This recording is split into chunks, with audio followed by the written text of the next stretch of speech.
Good morning बच्चों। मैं आपकी हिंदी की टीचर आपकी क्लास 3rd की हिंदी वैभव का 4th लेसन यानी 4था अध्याय आपको पढ़ाने जा रही हूँ, जो कि एक कहानी है आलसी ब्राह्मण। इस कहानी का शीर्षक है आलसी ब्राह्मण।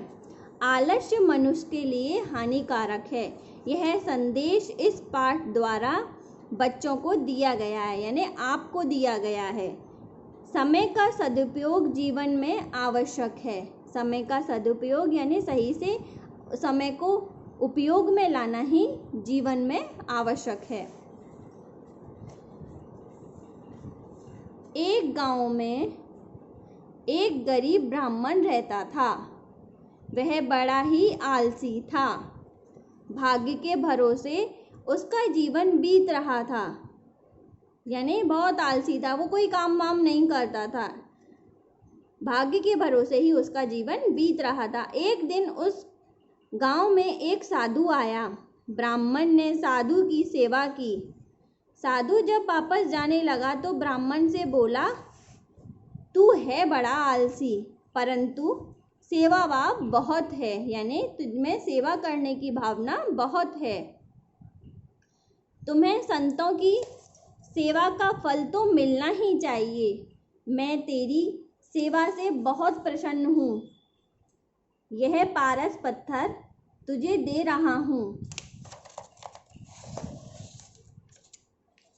देख, आलस मत करना। इसमें से तू जितना सोना बनाना चाहे बना ले। 7 दिन के बाद मैं आऊँगा तो इसे वापस ले जाऊंगा। ब्राह्मण बड़ा प्रसन्न हुआ।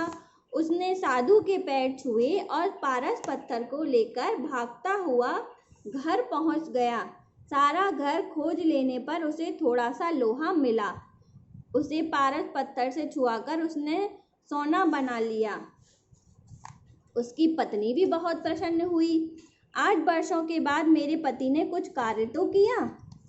ब्राह्मण ने जल्दी से उसे सोने की पोटली में बांधा। पोटली एक कपड़े का टुकड़ा लेकर उसमें उसे बांध लिया और बाजार की ओर चल दिया। बाजार में सोना बेचकर खाने पीने की अच्छी अच्छी चीजें, बढ़िया कपड़े और घर के जरूरी सामान वो ले आया। दूसरे दिन वह लोहा खरीदने बाजार गया, लेकिन पता चला कि आज लोहे का भाव ऊंचा है। 2-4 दिन में भाव कम हो जाए तो वह लौट आया। उसने सोचा कि अब 2-4 दिन और रुक जाता हूँ, तब भाव कम हो जाएंगे तो फिर ले जाऊंगा। वह लौट आया और अपनी पत्नी से बोला, जब लोहा सस्ता होगा तो ले आऊंगा। यह पत्थर तो 7 दिन तक हमारे पास रहेगा। ब्राह्मण की पत्नी प्रतिदिन मीन्स रोजाना पति को याद दिलाती कि लोहा ले आए। वह अलसाया सा उठता और धीरे धीरे बाजार की ओर जाता। अलसाया मीन्स उसे बिल्कुल मन नहीं करता था, फिर भी वो जबरदस्ती जाता। फिर वहां से खाली हाथ लौट आता, कहता कि अभी लोहा महंगा है।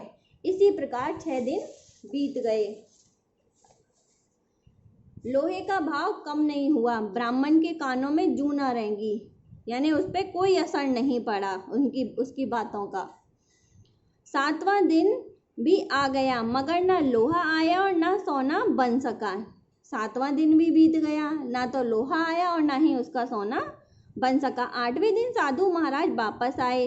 अपना पारस पत्थर वापस मांगने लगे। तब तो ब्राह्मण का कलेजा मुंह को आ गया। कलेजा मुंह को आना यानी अब वो परेशान हो गया इस चीज को सुन के कि अरे ये तो पत्थर जो है पारस पत्थर अब वो चला जाएगा। वह रोने लगा और गिड़गिड़ाने लगा। कहने लगा, महाराज मैंने तो पहले दिन ही जरा सा सोना बनाया था, उसके बाद सोना नहीं बनाया। मुझ पर दया कीजिए, कम से कम एक दिन मुझे और दे दीजिए। साधु ने कहा, अब मैं 1 मिनट भी इसे तुम्हारे पास नहीं छोड़ूंगा। तुम बहुत आलसी हो। तुम्हारे जैसे लोग कभी भी उन्नति नहीं कर सकते। तुम्हारे जैसे लोग कभी भी उन्नति नहीं कर सकते, मीन्स तरक्की नहीं कर सकते। याद रखो, जो मनुष्य आज का काम कल पर छोड़ता है, समय का सदुपयोग नहीं करता, वह सदा परेशान रहता है। मतलब जो आज समय है जिस काम को करने का, छोड़ो नहीं आज नहीं करना कल करेंगे, कल अरे आज भी नहीं करना है हमारे पास समय, कल परसों कर लेंगे। इस तरह से जो समय का सदुपयोग नहीं करता वो इंसान हमेशा ही परेशान रहता है। इस प्रकार साधु महाराज अपना पत्थर लेकर वापस चले गए। ब्राह्मण अपने आलस्य और भूल पर आंसू बहाता रहा, मीन्स रोता रहा कि मैंने कितनी बड़ी गलती कर दी। इस कहानी से हमें यही शिक्षा मिलती है बच्चों कि हमें कभी भी आलस्य नहीं करना चाहिए, समय से अपना काम करना चाहिए, समय से नहाना चाहिए, समय से खाना खाना चाहिए और समय से ही अपना होमवर्क करना चाहिए। नहीं तो आप फिर बाद में पछताओगे जब आपको कुछ नहीं आएगा। इस तरह से आपके इसमें कुछ कठिन शब्दार्थ दिए गए हैं, जैसे आलसी मीन्स सुस्त, उन्नति मीन्स तरक्की, प्रसन्न मीन्स खुश। तो आप इन कानों पे जूना रेंगना, बात पर ध्यान ना देना, ये एक मुहावरा है, कानों पर जूना रेंगना, वो आपको आगे पढ़ाया जाएगा। ये आपके कुछ कठिन शब्दार्थ हैं, इन्हें अच्छे से पढ़ना, याद करना, ठीक है। और आपके ये कुछ क्वेश्चन आंसर दे रखे हैं जो कि आपके साप्ताहिक गृह कार्य में दे दिए जाएंगे। धन्यवाद।